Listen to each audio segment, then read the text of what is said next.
funeral is about to begin, sir.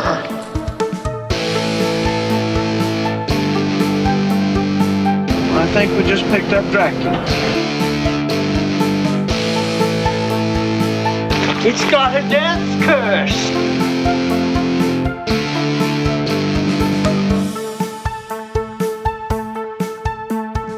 Are they slow moving, Chief? Yeah, they're dead. They're all messed up.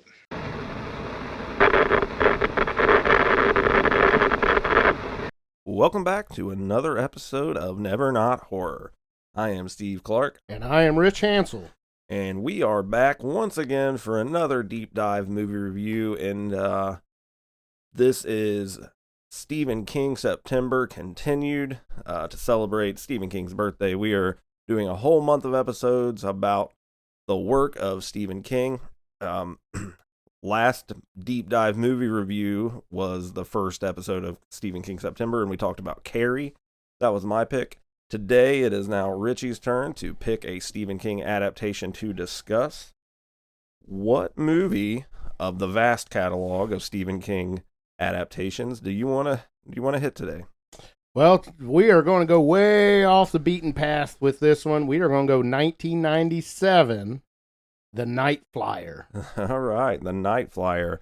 That one is out of left field. It's definitely a lesser known Stephen King adaptation. It's we'll talk about where it comes from when we get into the background stuff. But so if you're new to the show, we break our movie reviews down in 4 sections. First, we talk about our history with the movie, if we have it.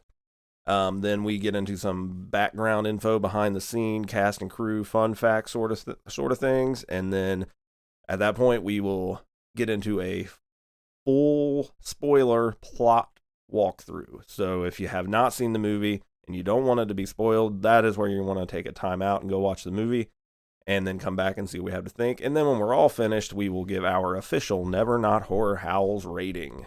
So this movie is not currently streaming anywhere. I'm sure you could rent it. Yeah, probably. But it's not like included in any streamers right now. But as is sometimes the case, it's on YouTube. You can watch it there. It's got ads like crazy, but you can watch it for free on YouTube. So if you don't have a DVD copy or you don't want to pay the money to rent it, then you can watch it on YouTube for free. That's what I did. That's what I did too. So all right, well, Rich, since this is your pick, tell me about your history with The Night Flyer. The Night Flyer, I don't remember the exact time I saw it, but it had to have been the year it came out. I did read let's see, what book did that come out of?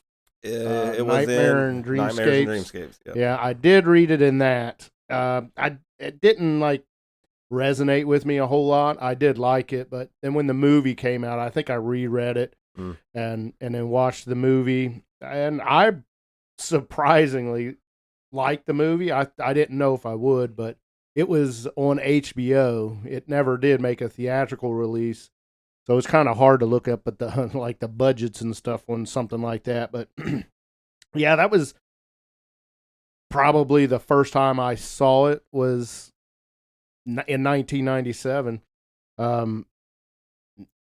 I just recently obviously watched it again for the podcast, and I think I'd watched it maybe 10 years ago, and then I watched it again this time, and it's the first time in probably 10 years I'd seen it. I'm in a similar boat. I definitely saw it within a year or so of it coming out.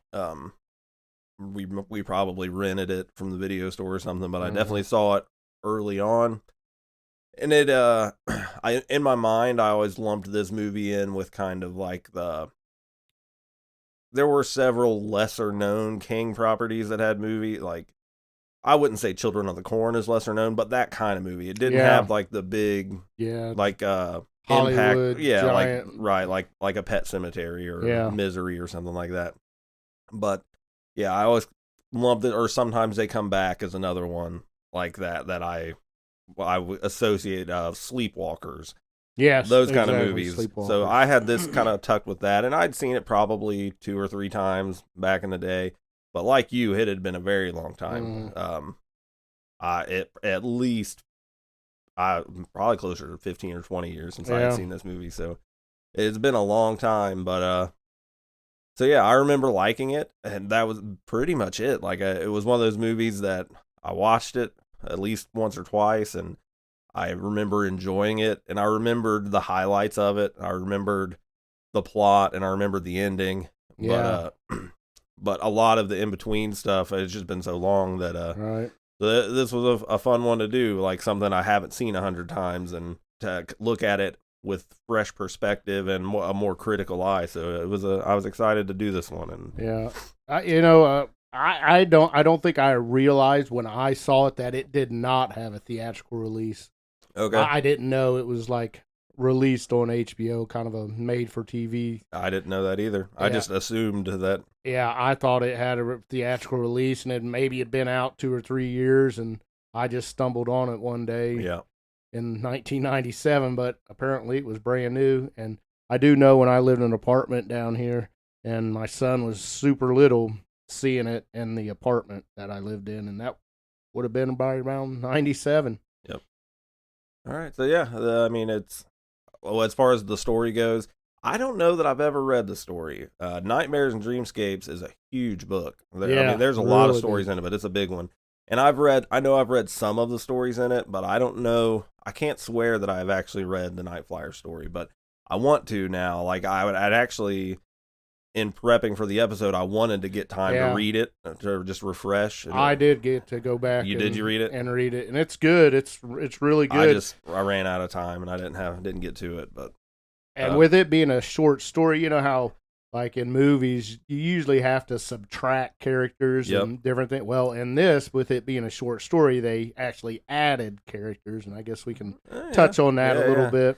You'll have to be the authority, since I have never read the story, but I'm definitely curious. And that happens a lot with short stories being adapted, and a lot of times the shorter stuff, whether it's short story or novellas, make better movies because they don't have to cut all the stuff out. Where a big 500 plus page novel, trying to fit that into a 90-minute movie, you're going to lose a lot of plot. So short stories and novellas tend to convert really well to movies, and having that flexibility, like for a director to add things to the story, or the screenwriters or whatever, it's pretty cool. So yeah, I'm excited to get into this one. So we'll go ahead and jump into some behind the scenes, talk about the cast and crew a little bit, and see what there is to see. All right.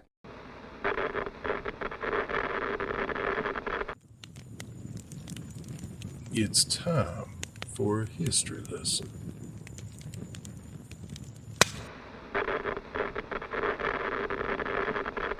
All right, so The Night Flyer came out in 1997, directed by Mark Pavia, if we were saying that properly. Yeah, do you know anything about him? I do know that he was I believe he is still married to Julie Entwistle, the co-star of the movie. And she is I don't think she's been in much other than this. No, she plays Catherine Jimmy Blair. Her nickname is Jimmy. He calls her Jimmy. Yeah. But when I was looking into this, she only has this and one other credit on IMDb. So she looks familiar, though. Like I felt like I had seen her in things, but she looks like what's her name from Fast Times at Ridgemont High and the Gremlins. Yeah, she kind of has that look. Phoebe. I think, Phoebe Cates. Yeah, kind of has that look to her. I think she also. I thought for a hot minute that she might be the the grown-up version of the girl in Drop Dead Fred. Oh, but it's not. That's not her either. Yeah, but she was married to him at the making of this, so I think he just cast her because she probably said, "Honey, you better put me in this movie." That's happened a few times throughout this podcast where we've had co-stars who were married, or stars who were married to the director or something like that. Which, I mean, Rob and Sherry Moon Zombie, that trend still continues. Well, so. Yeah, Mark Pavia, I do have, he directed Sick Nick, never seen it. No. And he directed Fender Bender, which that one looked familiar to me, but I know I've never seen it. Does not ring a bell. Well, the main character here, Richard Dees, is played by Miguel Ferrer. Ferrer, and he is most notably did a lot of TV acting, and he was on NCIS, is that right? One of those shows. So definitely the only recognizable face. Yeah, he was on RoboCop. Yeah. So he has a pretty sizable filmography, but it looked like he's done a lot of voiceovers for like animated stuff too. So, but yeah, it's a relatively small cast. You got Miguel Ferrer, Juliette Whistle, Dan Monahan plays Merton Morrison. He's the the editor at the newspaper, and Michael H. Moss plays our villain, who goes by the name Dwight Renfield, which is awesome. I loved that when they said that. So yeah, it's a cool idea. So before we even get into it, if you're not familiar at all with the Night Flyer, because I would say of all the movies we've done so far, this is the least known. Yeah, definitely. To a casual horror fan. So the Night Flyer is about a tabloid journalist. You remember like the National Enquirer, those kind of papers on the rack in the grocery store, like the Bat Boy lives and stuff like that. This guy is a reporter for one of those, and he gets put on an assignment to investigate these murders that are happening at rural airports. And and he is a pilot himself and has got a small private plane, and he just flies himself around trying to track down this serial killer guy who is flying in and murdering people at these airports. So that's the basic plot. Very good. But I don't know if you realize this or not, but because I had been reading The Dead Zone recently, if you remember, there's a part in the book The Dead Zone where the tabloid writer comes to Johnny Smith's house and wants to write the story on him, and Johnny Smith does not. It is Richard Deese no shit. From The Inside View. No shit. Yeah, and he's a real jerk, and Johnny Smith pushes him off his porch and puts a gun on him and tells him to get the hell out of here. Yeah. It's been a long time since I read The Dead Zone, but yeah, I love that Stephen King does that all the time, like crossing over characters. There's another one that I think of a lot is, and I said it so fast that I forgot his name now. He's our Sheriff Alan Pangborn. Yeah. He is in multiple books that are set in, I think he's one of the Castle Rock characters. Yeah. So, but yeah, the little crossover stuff that happens, it's so much fun, and that's a good one. It's great. I did not remember that. Yeah, and he's such a sleaze bag in even the Dead Zone. Even when I read The Dead Zone, I know I had seen The Night Flyer, but I never would have put that together. Yeah, I didn't either, but that's just good timing that happened, and you were like, no shit, Richard Deese. Oh yeah. So yeah, I mean, that's basically the whole cast. There are other people in it, but that's really other than like bit parts, those are your main characters that have any substantial role in the movie. So it's really just mostly about Richard Deese trying to track down this killer. Did you say you had trouble getting any budget info? It don't really make sense to me, but the budget was $1 million, which isn't a lot for 1997. No. Even for a made-for-TV movie, that's not very much. And it says it grossed $125,000, so I don't know if they go off of HBO subscriptions or maybe. Yeah, and that for something that didn't have a box office. Yeah, it didn't have a theatrical run, then you're not going to have box office numbers to go from. So yeah, and it didn't list it as a box office. Yeah, it listed it as a grossed in. Well, I guess if they say it grossed, then I would assume that means it made its money back plus $100,000. So yeah, I mean that's always a win if you at least make your money back and make a little money on it. So, well, from a review standpoint, I've often mentioned that.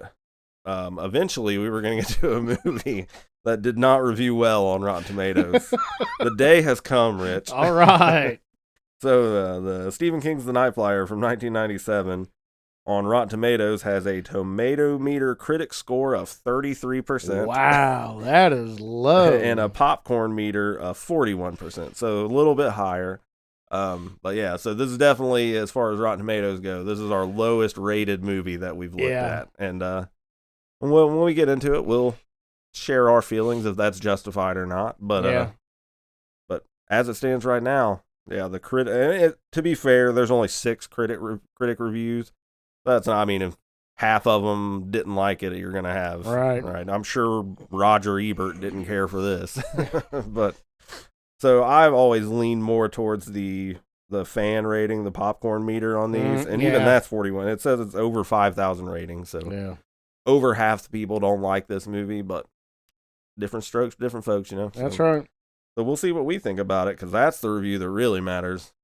That's what I think. Yeah. All right. You got any other background or anything on this one? When I mentioned that a character that was not in the book that was written for the screenplay, it is Catherine. Her character was not at all in the that book. makes sense. Yeah, and it's the screenplay was actually written by Mark Pavia and a guy named Jack O'Donnell, adapted from obviously Stephen King. Mm-hmm. So, but yeah, and he put his wife in the movie, so I don't know if he was like, I need her in there, or if he. No, so from someone who writes perspective, it makes a lot of sense. Like if I was writing this short story with this plot, I would just have the reporter. I would just have Richard Dees going after this dude. But to make a full movie out of, how long is the story? I'm sure it's not very long. No, it's maybe 20 pages or something. A little, maybe 30 or 40. Okay, but just to fill that out and just to add some layers to it, giving him someone to compete against or something, which is sort of the way they set it up in the movie, right? Makes perfect sense. So yeah, I totally get writing in another character for him to play off of. So smart move on the screenwriters, I think. And then you mentioned the short story is collected in Nightmares and Dreamscapes. It was originally released in an anthology called Primeval, in like 88 or something like that, and then Nightmares and Dreamscapes came out in the early 90s somewhere. So that is the third Stephen King short story collection, and it's the biggest one at that time of his collected stories. So, and there's some good ones in there. One of my all-time favorite Stephen King short stories, there's a story called Crouch End that's in that book. I'm a big fan of.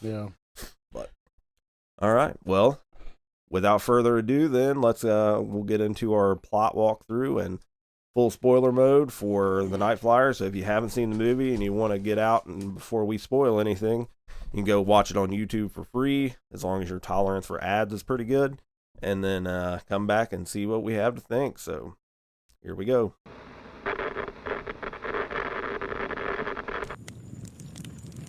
Come along now, if you're not too scared.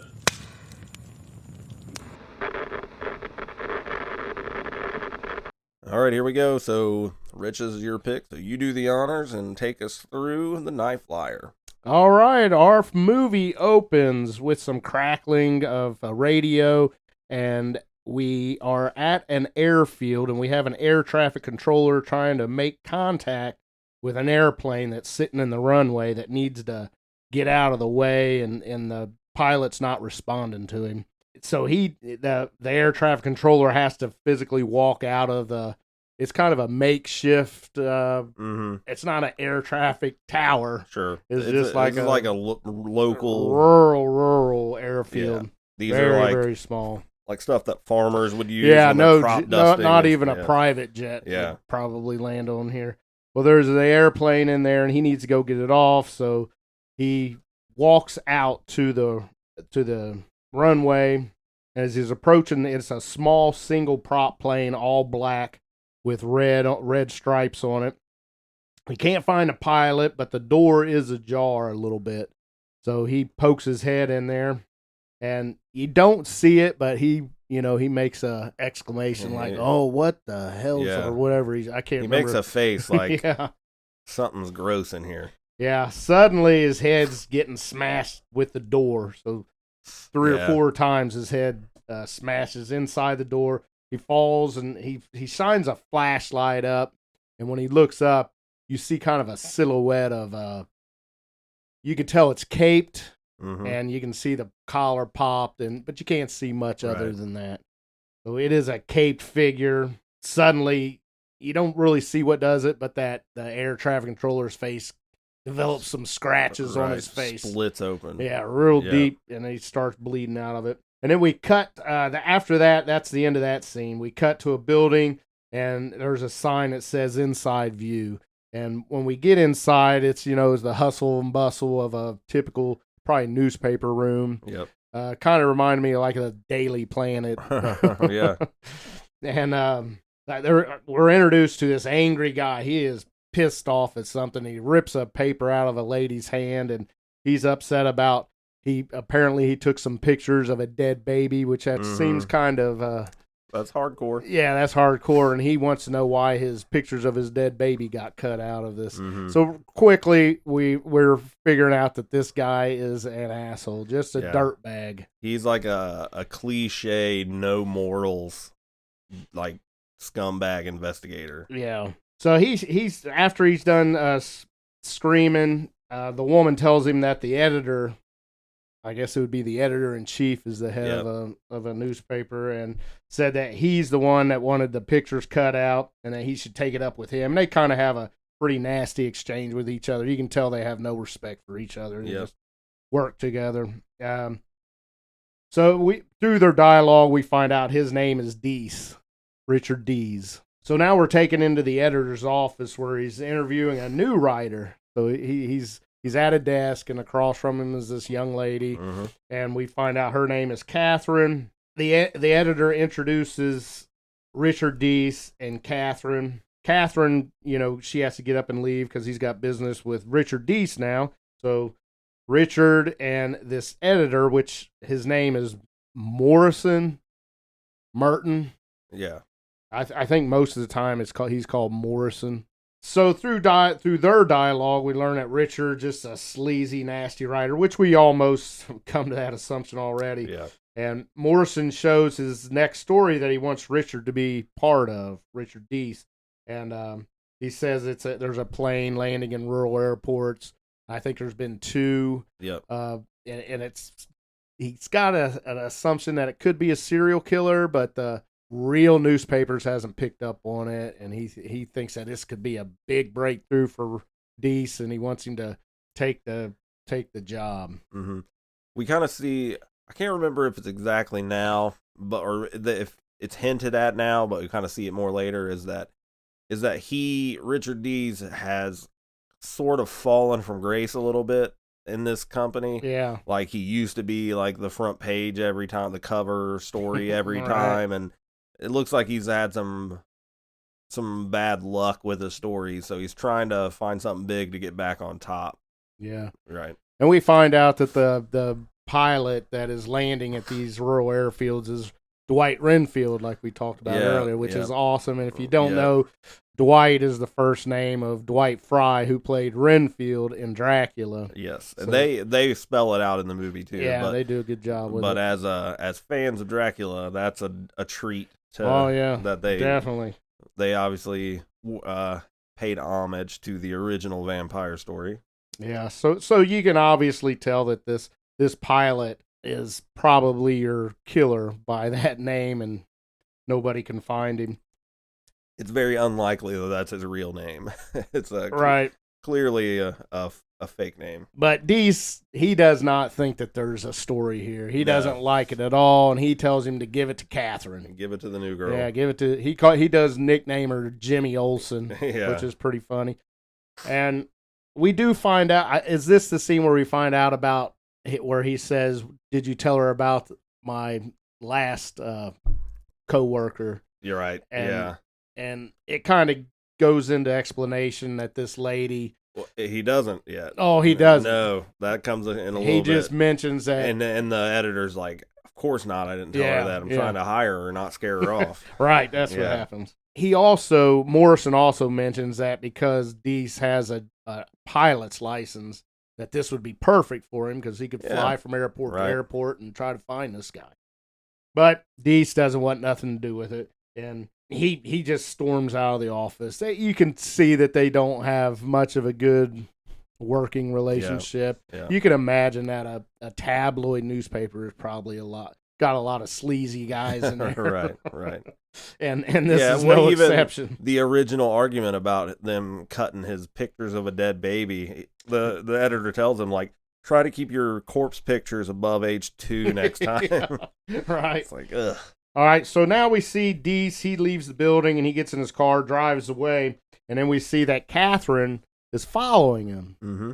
So he goes to a bar, and as he's in there, she follows him in, and she walks up and wants to just pretty much pick his brain. She's new to this thing, and she wants some pointers and tips on how to be a good tabloid writer. And she's young and naive, and she knows that Deese has a reputation as a big time journalist for this company, but she doesn't know that he's also a big time dickhead too. So right, not yet, not yet.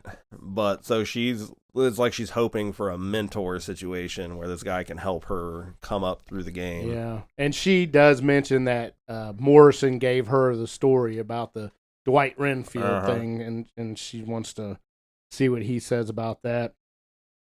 He says he doesn't give a shit about her assignment. He tells her that he lost a coworker who actually killed herself because she couldn't handle the different headlines that you have to follow. Right. They're pretty gruesome. Yeah. So, and that's what happened to I can't remember. I didn't write her name down. Dottie or something? Dottie, maybe. Yeah. It got to her, and they found her in her bathtub with a bag over her head. He says it's a dry cleaning bag on her head. Yeah. Yeah. And then he does tell her kind of I guess probably a famous line of the movie, if there is one. And he tells Catherine, never believe in what you publish and never publish what you believe. Yep. And that does come back later in the movie. Yep, it does. And he kind of says it in a pretty nasty way. And she's pretty upset after he told her about the coworker that drowned herself or whatever she did to herself. And he tells her that he has no friends and he don't want any friends. And if she wants a friend, go get a dog. Yeah. And Catherine, she kind of gets upset and storms out of the scene. And there are flickers of, like, after he does something real shitty like that, you can see flickers in his face almost where he's like there's just a hint of like, I'm such a dick. Yeah, maybe I crossed the line there. But he very quickly is like, fuck it. Right. Yeah. So now we cut scene to some that same prop plane in another rural airport at night, and we see an older lady sitting on her front porch looking at the plane. Seems kind of like she's in a trance. Yeah. Trance-like state, but her hair's all done. She's in this real nice gown. She goes to the air. She kind of stands up, walks over to this small, again, air traffic control room, and she can look in the window, and we see a man inside. He's getting beaten and blood all over the window. She turns, and she walks into the door of the room, and you hear the man screaming and pleading for his life. And the woman goes to her mirror, and she actually fixes her hair while this is all going down. Yeah, and she's smiling the whole time, and yeah, it's like she's been hypnotized or something. And then we see the same silhouette come walking in again, and she kind of turns and looks at him and smiles real big, and that's the end of that scene. So we have a second murder right here. So now we're going back into Morrison's office on this scene, and Deese walks in and asks what's so important. So obviously there was a phone call made and said, come to my office. So Morrison tells Deese that their batty friend is struck again. He's following up on this latest murder at an airfield. Morrison tells Deese that Catherine found the last story about the killer pilot, and she's given her story. And she's real smart and ambitious. This is Morrison telling Deese all this, and Deese asks to see the story. Now, see, a little bit interested now. He seems a little more interested since we've got another murder at another airfield. Yeah, because, I think we forgot to mention in the first thing he was saying that police or whatever know the ID number on the plane. Yes. It's like they're going to bust this guy. They know the plane, make and model, and the ID number.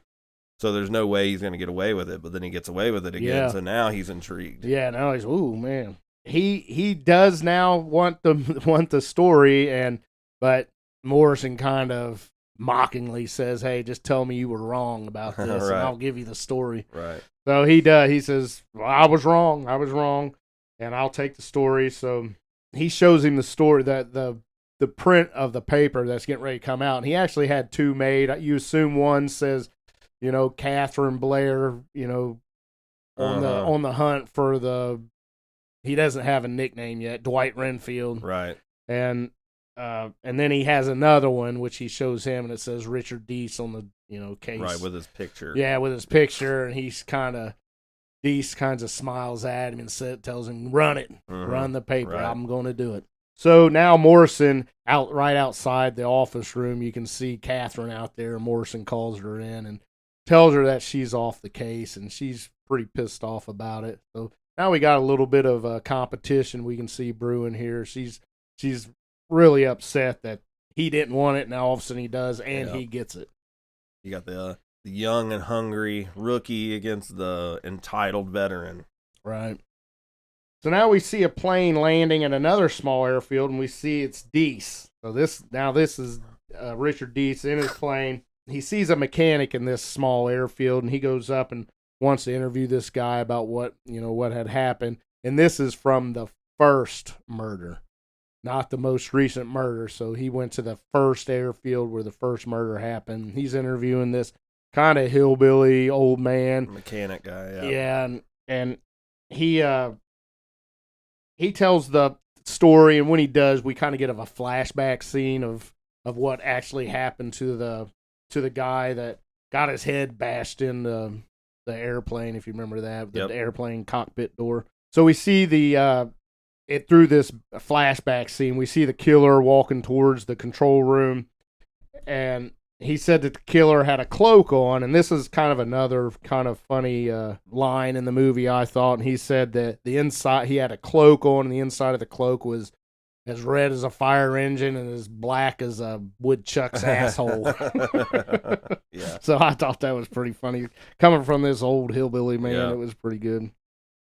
And he said when he walked and the cloak spread out, it kind of spread out like a bat wing. Yep. So the next morning, he stops in to the air traffic controller. Goodbye. Now this is the mechanic telling this story. He went to tell the air traffic controller goodbye, and his name was Claire, which is kind of weird. It seems like a woman's name, but Claire is indeed a male. Yep.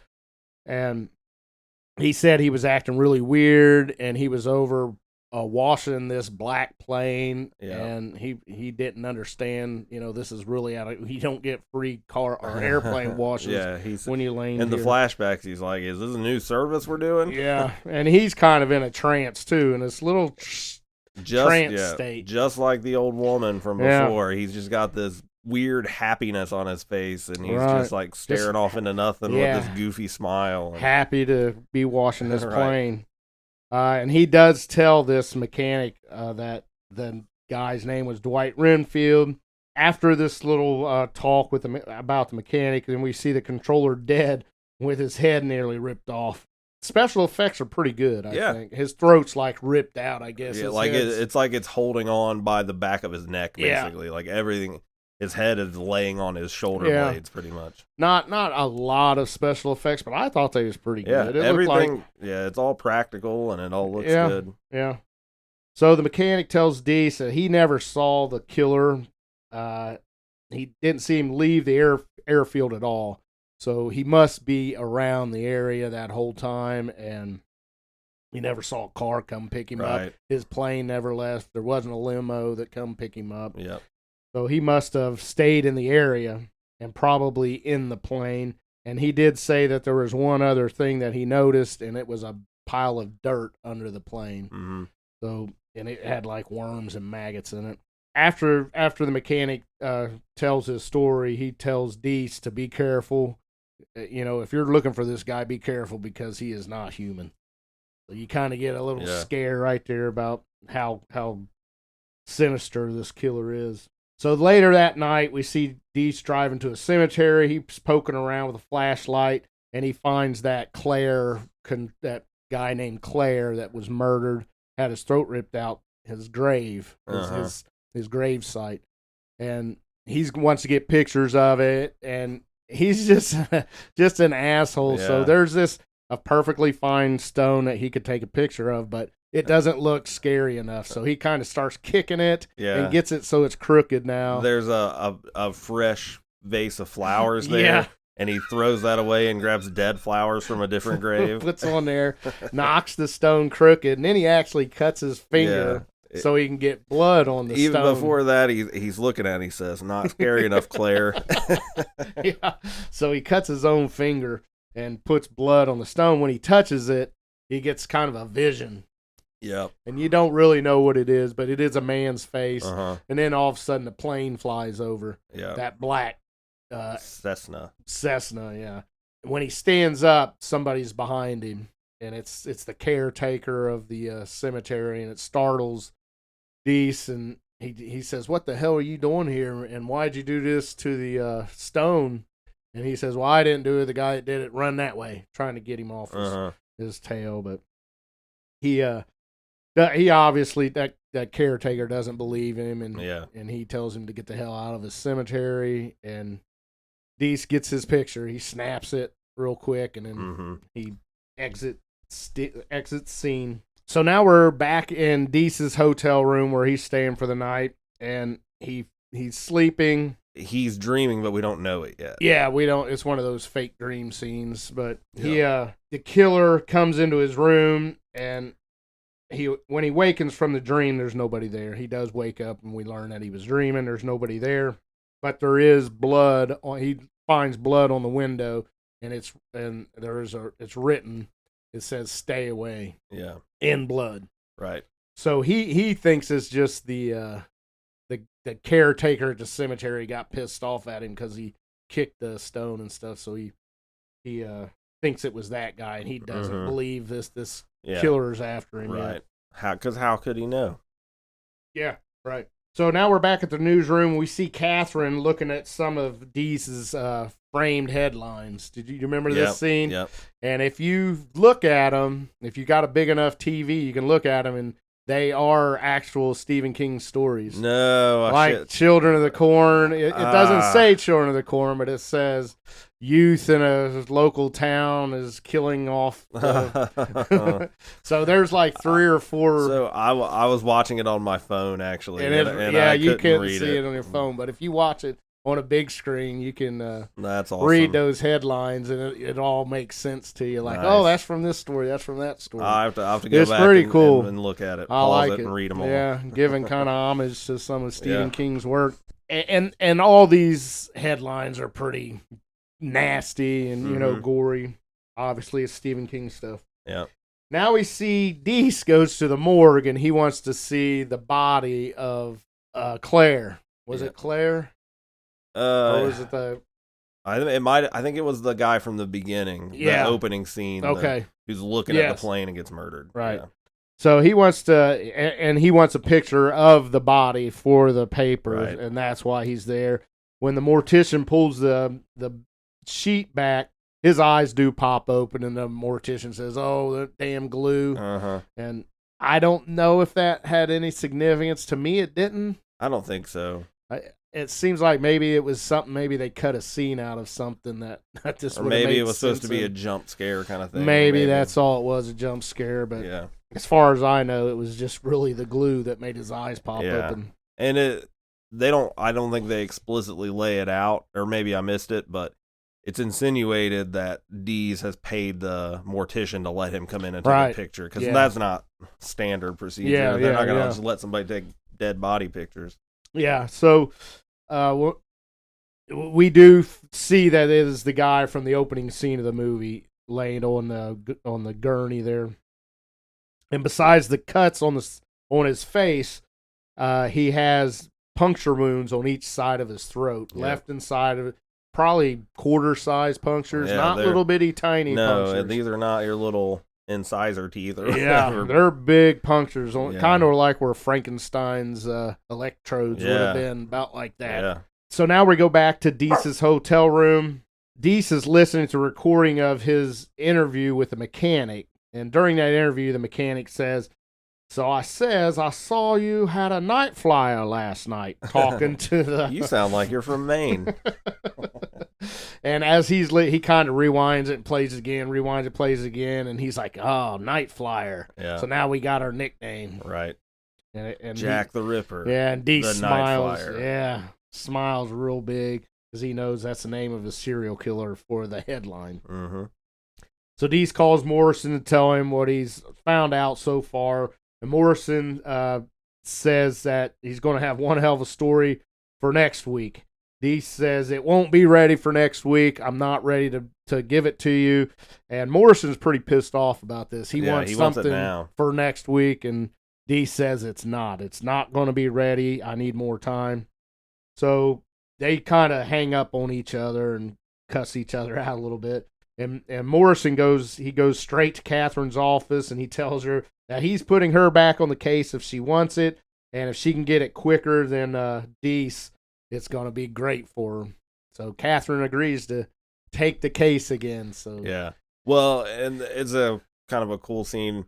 He goes to her desk to talk to her, and he's like, "Oh, you're working late." And she's like, she's says something about these like psychic dogs or something, that she's some goofy ass story that she's working on. Not a good one. But she had turned her computer off, and he reaches over and turns it back on, and you see like it doesn't say the Night Flyer because whatever, like the airport murders or something. Yeah. So she's still working this case even though it got taken from her, and he tells her like, we're calling him the Night Flyer now. So she was holding on to it anyway, even though like because she wants the story. Right. All right. Now we see Deese driving along the road, and he pulls up to this automobile crash. That's a pretty nasty crash. There's bodies strewn out all over the road, really. And Deese is taking pictures of the body. And when he takes one of the pictures, he sees a vision of somebody. Yeah. This is where we get the vision of, and you don't understand what it is until later in the movie. It all comes to fruition. Right. But at the time, it's just he sees another face of this picture that he took of this lady in her car, dead. This scene stuck out to me because we established through the movie that he's just a piece of shit, really. But like I said before, there are like flashes of decency in him, and you kind of like him anyway. Like, he's got charisma, so you like him. And this scene really drives home that it's like, because when he pulls up and sees the wreck and all these bodies, he's like, must be bonus day, and he gets out and starts snapping like there's a little girl like maybe 10 years old, and her arm is laying over her face, and he like kicks her arm off so that he can get her face in the picture. Right. And it's just like, it's like almost like we know you're starting to like this guy a little bit. Let us remind you what a piece of shit he is. This guy is a fucking sleazeball. Yeah, he is a scumbag. So that it just stuck to me. It's like, because Miguel Ferrer, he's such a good actor. I'm like, you can't help but like him, even though he's a dirtbag. Right. But this scene really drives home. Like, this dude has there's no line he won't cross. Exactly. For a story, he'll do anything. Yeah. So now after that crash scene, we're back into Deese's car, and he stops at a gas station in Maryland. I can't remember what the town was, but small town Maryland. And the gas station attendant tells him, that there was a murder in town, and it's some people named the Sarches, which that is actually why Deese is coming to Maryland to get this next murder. And the attendant says that Sarches were they're acting really weird, and he's telling Deese this story about him, and he tells him that Mrs. Sarch went and got her hair done, and this is the old lady that was all hypnotized and sitting dreamy. And smiled real big at our Night Flyer now that we know what it is. So he says you probably need to go talk to the beautician, and so he does. He goes to the beautician lady, and we're getting some flashback scenes again during this whole thing. She's telling the beautician is telling Deese about what happened. The people, when we see the flashbacks of people who are hypnotized, they'll talk really slow too. And she's telling the beautician, because she asked her if she wants the usual, and she's like, maybe something different this time. Right. Maybe a little color. Yeah. A perm, perhaps. Yeah, and she did tell her that she was acting like a schoolgirl with a crush. Yeah. Really, really, just her color was back, and she looked a little more youthful than she had been. That perm was on point when she was done.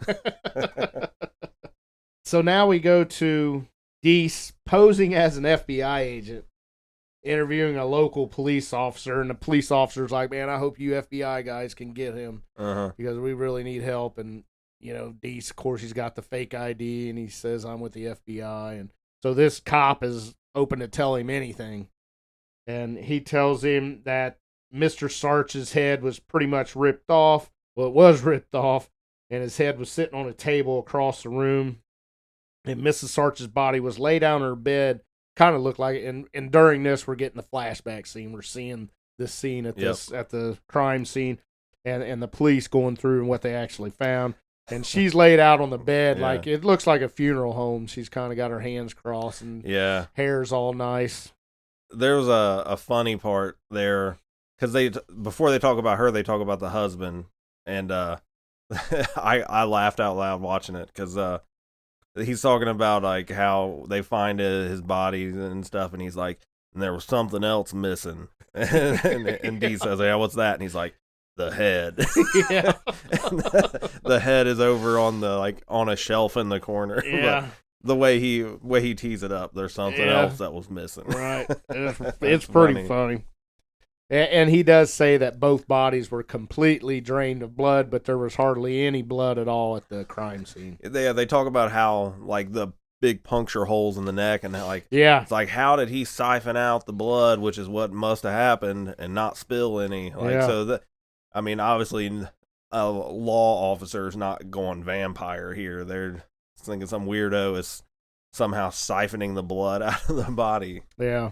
So after the interview, we see Deese actually goes to the crime scene and walks in to this makeshift air traffic control room. And as he's leaving the building or the house, we see a dog up on top of the house trailer that serves as the control room.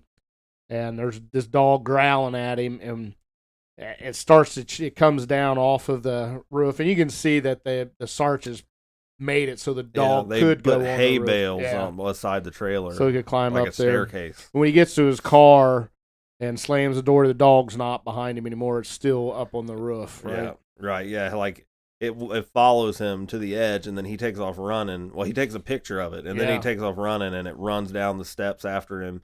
And then when he jumps in the car, the dog is still on the roof. So it's weird. It's like almost like something supernatural going on.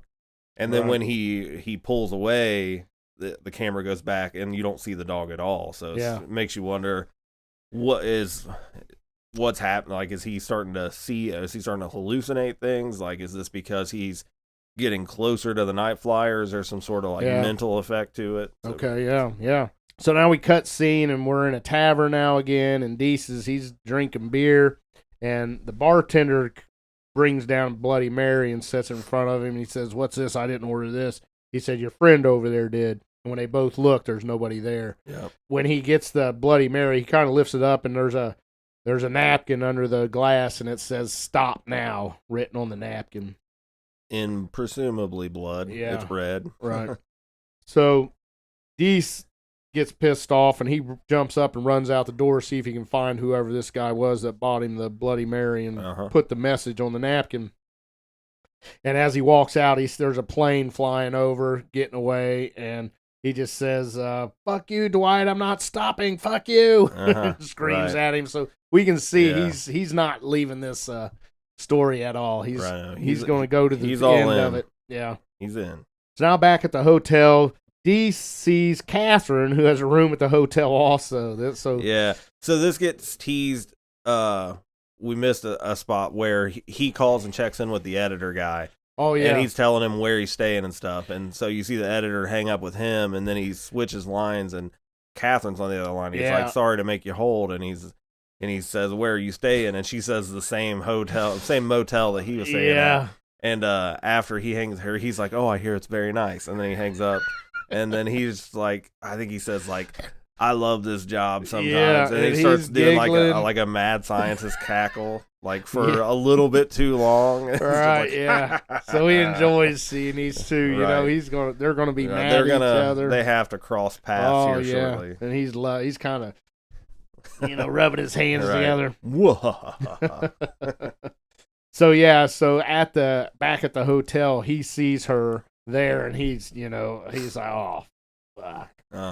And she tells him, she's like, I'm taking my story back. Yeah. So she's not backing down. Yep, she's taking a case, and now Deese, he's like, well, God dang it, if you're going to do it, then maybe we should collaborate, and we can catch this guy. He tells her that he will share the byline with her. Right, he'll share it.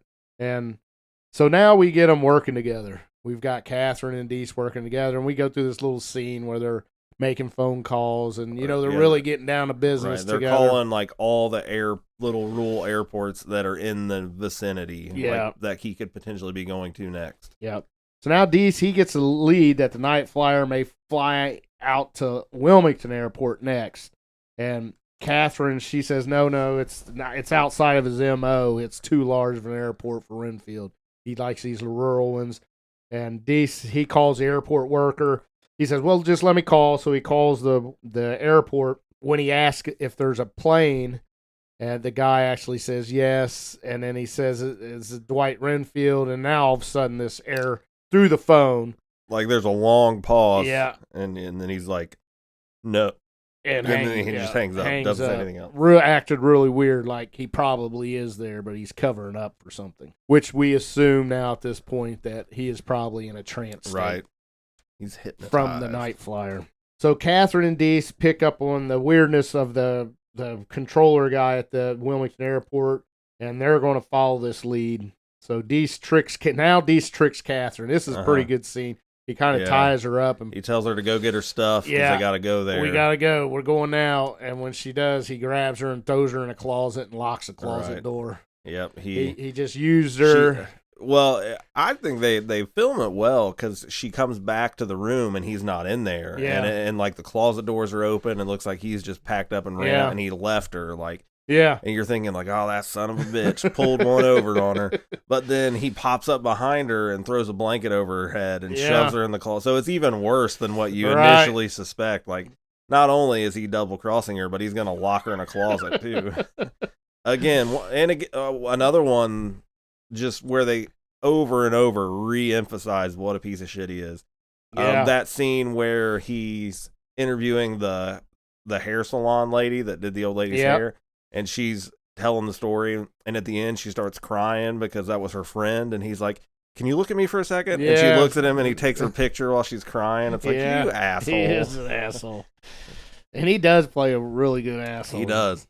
He looks like a dick. He's probably he's passed away, but I bet he was a super sweet guy in real life, but he looks, just his face, he looks like an asshole. He does, absolutely. So now Deese is in his airplane. He's heading to Wilmington alone. He's trying to land at the Wilmington airport, and he hears a transmission on the air traffic controller screaming. There's some blood screams all over the place. Just like all hell's breaking loose. And then all of a sudden a voice comes over the radio telling Deese to turn around.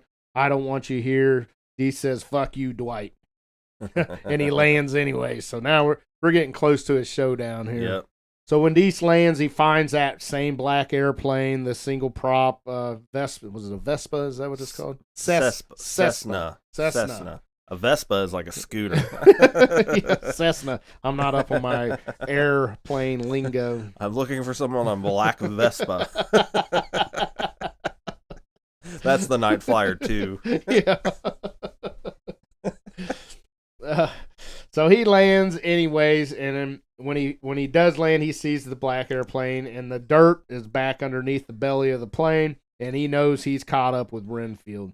So he kind of climbs up into the plane and takes a look around. There's blood all over the cabin, and he finds a photo album. Yeah. And it's the Sarch lady, the lady with the nice hair, black and white pictures. Did you catch up on that? No. Yeah, remember he opens the photo album. Because I kind of rewound it and watched it again because I wasn't sure what's the significance of this. And when he does, it's that Sarch lady and another guy. But it's when she was younger. You could tell it was her. Okay. I did not pick up on that. Yeah, I'm pretty sure that's what it was. Okay. I thought the guy in the pictures was him, like when he was human. It was. Okay. But it was with Mrs. Sarch. Okay. No, I didn't. I thought it was. You might be right. I don't know. I didn't connect that dot, but there's nothing to say otherwise either. Yeah. So. I maybe not But I do know it was the Night Flyer in the pictures, You're and I right. thought it was Mrs. Sarch. It could be. I just didn't pick up on it. Okay. Or is that in the book, in the story, maybe? I don't think so. Okay. No, that's not in the. It's not in the book at all. Interesting. Anything about that. Even seeing the photo album's not in it. Okay. Yeah. All right. So then he turns around and the whole bottom of the fuselage is filled with dirt, and on the dirt is some Inside View newspapers. Yeah. So that's pretty. I thought that was pretty cool. I like this. It's another nod to Dracula, where like he's got to sleep in the dirt. Exactly. So his plane is packed with dirt that he can sleep in when he's not flying. Yeah. So now all of a sudden, Deese hears some screaming in the control tower. So he goes running. Now this is a bigger airport, much bigger airport. Yeah. It's not quite what's Chicago's airport called? O'Hare. It's not O'Hare. I only know that because I'm flying there tomorrow. Okay, yeah. It's kind of like maybe. Man, yeah, like. Have you been to Dayton Airport? Yeah, exactly. It's probably like not Dayton. that big, but it's more like compare for the local listeners, like the Dayton Airport versus Cincinnati Airport. Yeah. So Cincinnati's much bigger. Right. He runs into this tower, and it looks like all hell's broken loose. Glass is broke. Dead bodies are everywhere. Blood everywhere. I mean, just a absolute massacre happened here. And one particular dead guy is the premonition that we saw when he took that picture at the car accident scene. So that's where that kind of paid off. Premonition comes back to us. So he was kind of seeing into the future. So, and he's seeing this, and it's got him shook up now. Finally, finally, he's this shook is up. significant because we've seen him take pictures of some gnarly shit. Oh yeah, it didn't bother him a bit. And it's redeeming almost to see him finally hit a point where he even says it. He says no more. Yeah. Like it's just so much death in that airport. He's like, no more, I can't. And he runs to the bathroom. And on this guy that was dead in that airport, there was a chain hanging out of his mouth. You remember that scene? He pulled the chain out. That was the final straw. Yeah, it was the cross. It was a crucifix. And then when he drops it, it falls into one of the puncture holes. Yeah. And after that's when he runs in the bathroom. That's when he's like, no more. And he throws up into the bathroom sink, and it's a huge bathroom, and it's, you know how most bathrooms have a long mirror on it. So you know what it reminded me of? What's that? A little bit of a Stephen King throwback also. It reminded me of the bathroom in the ballroom scene in The Shining. Oh, a little bit. I mean, the colors weren't the same, right? But just the big, long bathroom with all the mirrors. And yeah. I felt like it was a bit of a nod to that. Yeah. So he's at the sink, throwing up in the sink, and he can look in the mirrors, and the reflection is the urinals. So good. So funny. So if you follow me, the reflection that he's looking in is the urinals. What we see is what he sees looking in the mirror. So when we hear some steps, we don't see anything in the mirror. We hear a zipper. And then we start hearing some urine hitting the back of the urinal, and it is blood. It is blood red, and it's running down the urinal, but there's nobody there. There's no one there, yeah. Which, again, another nod to Dracula. Vampires cast no reflection. That's right. So now we are 100% know that this guy is a vampire. I love this. Like that I was cracking up watching that because I'd forgot all about the whole blood pee in the urinal thing. Yeah. And he actually even flushes. I like that. Yeah, the vampire actually flushed the urinal. He's got manners. Yeah. So after it flushes, he hears a zipper and then slow footsteps. And he's still looking in the mirror. You can tell now he's afraid to turn around. He doesn't want to turn around and look. Yeah. He is a nervous wreck. And kind of, you get the camera view, and we do see Deese, and Renfield is standing right behind him. We're no longer looking in the mirror. So as an audience, now we can see Dwight Renfield, our vampire antagonist, directly behind Deese. And then he starts talking, and he tells Deese to open his camera. Yeah.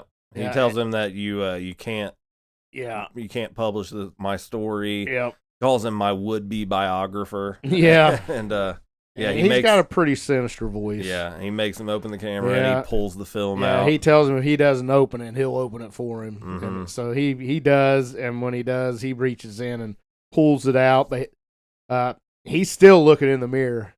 Yeah. And the shot, what he sees is just the camera flying out because he couldn't see the reflection. His hand actually reaching there. And he tells him, there's quite a bit of dialogue here, but to shorten things up, he just kind of tells him, "Do not follow me.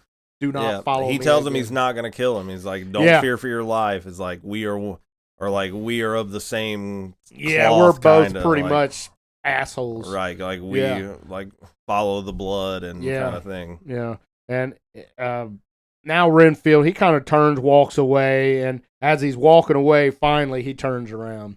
And all he can see is the back of Dwight Renfield, and he yells, "Dwight!" He chases, so he leaves him in the bathroom, and then Dees runs out of the bathroom to chase him, and he's yelling at him across the airport. Yeah, and he stops, and he says, "I need to see your face." Yeah.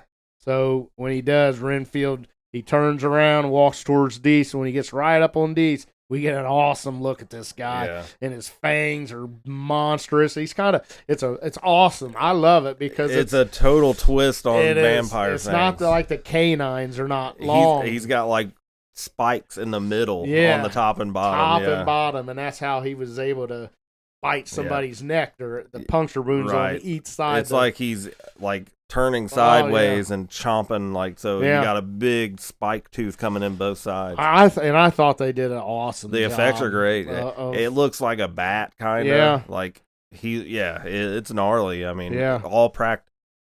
There's one part when they first show his face and he kind of roars and his mouth contorts. I think that might have been a little bit of CG. Yeah, CGI. But it still doesn't look bad. And all the rest is practical and it looks really good. Yeah.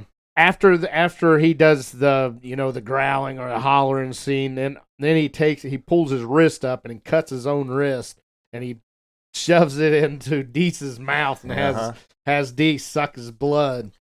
And now we see that forces him to become under some kind of trance. Yeah. So now Deese is under this trance that we saw Mrs. Sarch under, and the first guy was under the same trance. So that's how you drink the vampire's blood. You go into a trance.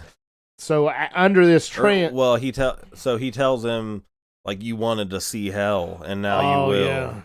Yeah. And then he walks out. Yep. And then after he leaves, it gets real foggy in there, and then all of a sudden, all the bodies that were in the airport dead all start rising, getting up, kind of zombie-like. Yeah, this scene's crazy. Yeah, and they're all killed in different ways, so they got different wounds on their faces and all over. So they start kind of walking slowly towards Deese. They're definitely after him, and they're in attack mode. But slowly, it's just more menacing than attacking. And they start talking to him and showing him how he acts like a slimy piece of shit. Showing him errors of his ways, and he's starting to see this. And he breaks the axe. There's an axe, in case you have to bust windows out, in case like of an emergency axe. He busts that and pulls that out there, and he just starts fucking axing everybody. Yeah. All these ghouls zombies. People. Ghouls is a good word. Yeah. The one, too, before you go any further, that, like, I thought was really gnarly was there's one of them is a woman, and she's holding a baby, and she reaches out, and she says, "Do you know how I got this? I had to pull it out of me." Yeah. And it's like, oh, God. Right. So we see a little human side of Deese there for just a split second. Yep. So now he starts just axing these people. After he's axed everybody, Catherine walks in to this bloody scene and sees Deese with the axe, and he charges Catherine. No, wait a minute. Oh, no, the police come in first. Yeah, and they tell him to freeze. Right, tell him to freeze, and then Catherine walks in. Yeah, and then he flips and starts charging her. Yeah. And they shoot him. Yep. Open fire. Yeah. And they kill Deese.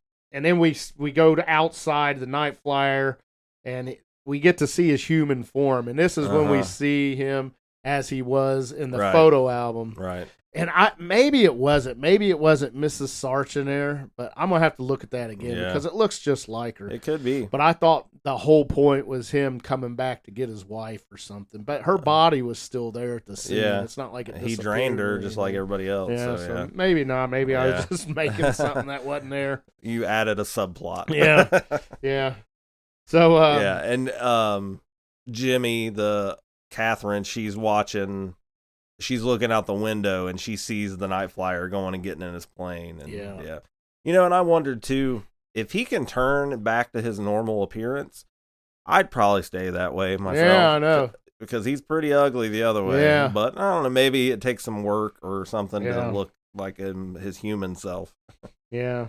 So Catherine, actually, the police ask her, and she tells the police that Deese is the Night Flyer. Yeah. And we kind of see how she's now turning into that Yeah. sleazeball tabloid writer. She even says the line, like She does. when she's looking out the window at him leaving, at the Night Flyer leaving, she says, "Never believe what you publish, and never publish what you believe." She does. She says it back.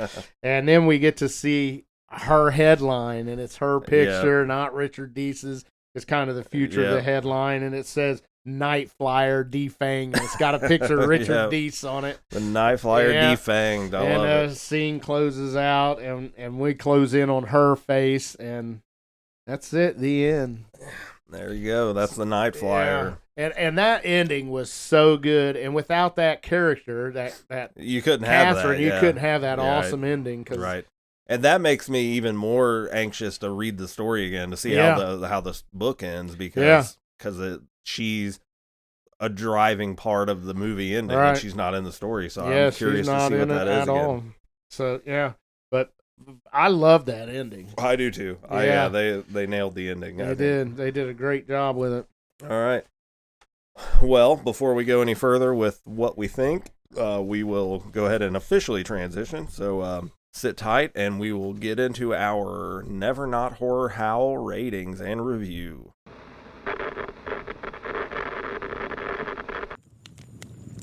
Now that we've seen what there is to see, how many Never Not Horror Howls will be given?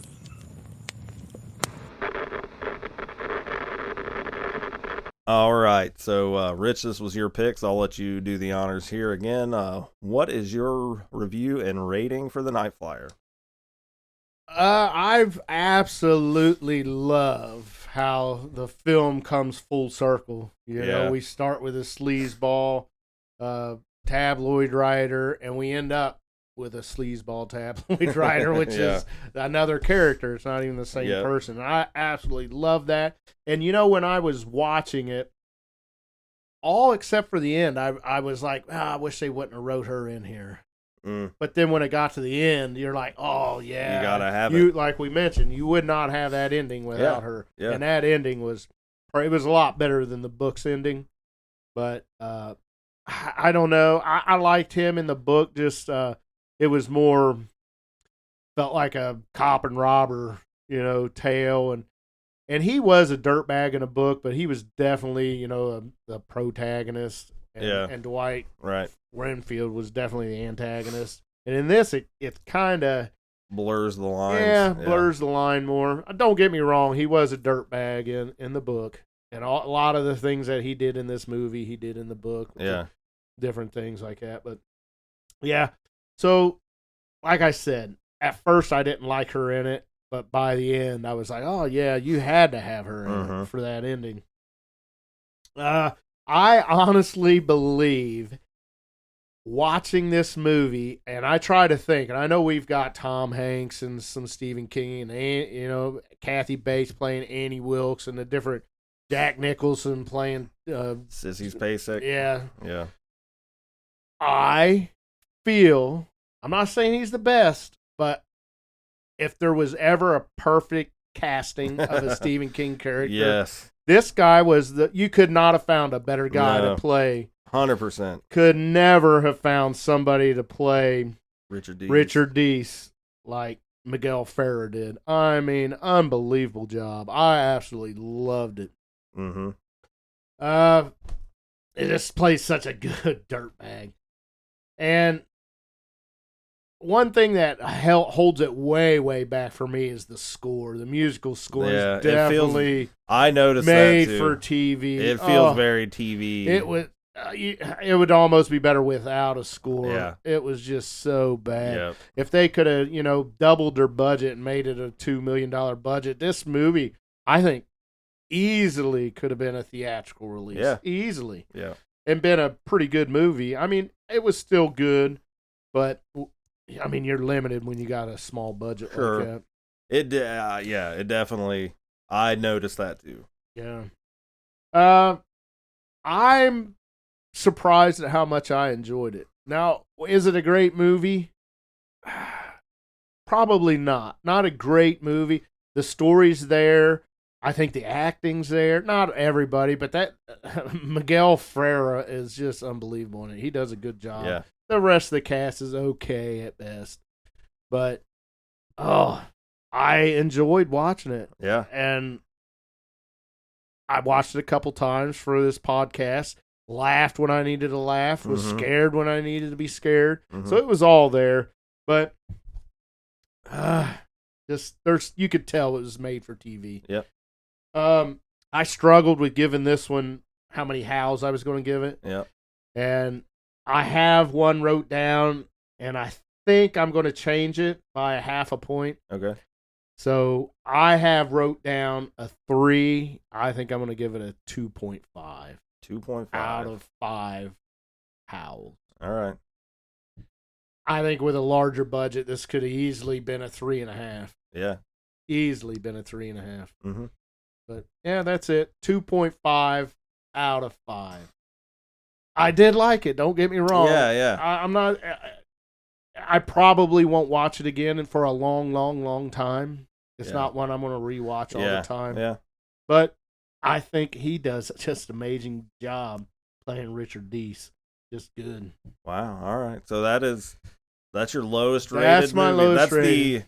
the first time between either of us that we've rated anything lower than a 3. Yeah. I will say this though, don't let that deter from you going out and watching this movie. Yeah. If you haven't seen it yet, I highly recommend seeing it, especially if you're a Stephen King fan. And read the book too. Quick read, quick small book, short story. So put them together and see what you think. What one do you like better? Right. All right. 2.5 howls from Rich. All right. So I agree with most of what you said there. Miguel Ferrer does an amazing job. Such an asshole. Like, you just, what an icky guy. Does such a good job. I had not seen this movie in 20 years probably, and I was thinking about it after I watched it today. Like, were it not for this podcast and you picking this movie, I probably would never have watched this again in my life. I wouldn't either. I would never have watched it, and having watched it now, I'm really glad that I did. It's a lot better than I remember it being. It's for a TV movie. It's way better than it had any right to be. Like, it is. Just it's a simple story, small cast, but yeah, and the score for sure. Like, it was like the dude that did the Family Matters score was on break, and he's like, "We need you to record something for horror real quick." And he's like, "All right." But it could have been a Hallmark. Right. It was very cheesy, TV, spooky, and So score was a knock for sure, and that's not even something I pay attention to very much. So it either has to be really good or really bad for me to notice. If your score is okay, I will not. I just won't even register anything about it. So, right. So if I noticed, it's really good or it's really bad, and this was really bad. And I'm not gonna knock a movie too much for that. I mean, you notice it and it takes you out a little bit. In a budget, I mean, you. But yeah, right. And but the whole final act of the movie, I love it. Oh, it was great. So good. Just the massacre, and then the police finding him chopping up bodies, because in his mind he's attacking these things that are coming after him, but cops show up and he's just chopping dead bodies up with an axe. And then Catherine taking everything she learned from him and turning it on him and just letting him take the blame as the Night Flyer because you can't believe what you publish. Right, and she knows the truth. So I love the ending of it. To me, I mean, this movie it's just way better than it had any right to be. And and it is a hard movie to rate. Like I was thinking of it because what I do a lot is I feel like we've set some precedent by rating other movies ahead of this. So you get there and it's like, well, I gave this movie this, and if I compare the two, where am I at? So I'm gonna give it your original rate. I'm gonna give it a 3 out of 5. Good, 3 out of 5. Like it was much better than I remembered it being. Yeah. And I enjoyed watching it. In my comparison, like of movies we've already done, like something like Hellraiser, I think I gave Hellraiser a 3. I gave Hellraiser 3.5. What I gave a 3 was The Howling. Okay, that was my lowest score. I might have been 3 or 3.5, but I put it in that ballpark. Like, I would too. I enjoyed it as much as I enjoyed those movies. So. You give it a good score and maybe one more good actor. Yeah. I mean, recast Catherine. She didn't do an awful job, but no, not at all. I mean, I think if you recast her and give it somebody, I would love to see a remake. Yeah. I don't normally say that. I don't normally say I like remakes, but this is a story I think that could I would do it. Use a remake, and I would love to see it. Yeah, and I would tell the listeners, like, I mean, this is the least popular movie easily that we've recovered. Yeah. I mean, it wasn't even a theatrical release. But if you're a fan of horror, and you probably are if you're listening to this, and if you like Stephen King, definitely check it out. I mean, there are some really shitty Stephen King adaptation movies. This is not one of them. This is a solid movie. I had this number 13 on my favorite Stephen King adaptations. Yeah, had I seen it more recently than 20 years, it possibly could have made my list too, because this movie's better than I remembered it being. So, for sure, I would give, if you're a fan of Stephen King or horror in general, it's worth a watch for sure. Yeah. I mean, I definitely would recommend watching it. It's not going to blow your socks off, but you're going to leave it feeling entertained. Yeah, better than what you could have ever imagined. All right. Well, that will do it for this deep dive review, and that'll be, so we'll have one more Quick Cuts episode in September to wrap up Stephen King September. That will be our top 13 favorite Stephen King books. Yeah, it's going to be a fun one. I'm excited to do it, and then we will get in the episode after that. Will drop on October 1st, which will be full on Halloween season. Yeah. So we'll do some Halloween themed stuff all month in October. There will be 5 episodes, so looking forward to that. In the meantime, if you enjoyed the show, please like, rate, review, do what you do. Support the show. Tell people about it. If you know somebody that likes horror movies, tell them about Never Not Horror. If you want to follow what we're doing outside of the podcast, go to youtube.com and search for Rich Hansel. You'll find his channel. It's spooky season over there. Spooky season here in the studio. So we got horror action figures all over. Lots of cool posters, cool stuff to check out. So do visit his channel. If you want to check out my books, go to steveclarkbooks.com. You can buy signed copies there. There's links to Amazon, links to Richie's YouTube page. So hopefully here in the somewhat near future, it'll be home to Never Not Horror merch also. So we will definitely let you know when that comes to fruition. But check out that Facebook page. Yep, check out Never Not Horror on Facebook. Somebody actually commented on there about the Castle Rock TV series. Yeah. And so just for listeners' sake, if you comment on the Never Not Horror page, I am the admin for that, so I will be the one answering that. But just for clarification's sake, so if Never Not Horror page answers your quote or your message, that was me. but tag me or Rich if you specifically want to talk to one of us, and we both are looking at those. So but yeah, let us know what you think about the Night Flyer if you've seen it. And we got one more episode before we wrap Stephen King September. That'll be coming up in a week. But until then, support the show, tell people about it, and come back and see us next week, where whatever it is, it's never not horror. Oh, yeah.